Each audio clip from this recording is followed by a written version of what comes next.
के बजैया सातो सुर के रचैया, हंस पे सवार होके आज मोर मैया।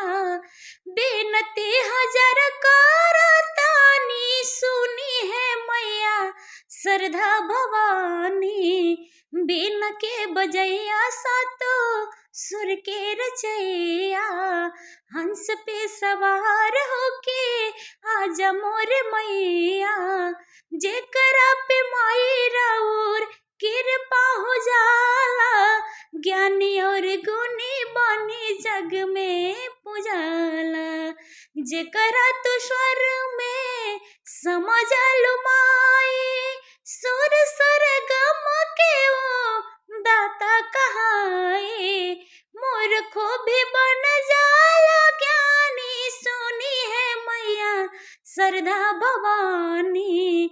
बीन के बजैया सातो सुर के रचैया, हंस पे सवार होके आजा मोर मैया। सूरदास कालिदास के काव्य बनैलो, वाल्मीकि जी के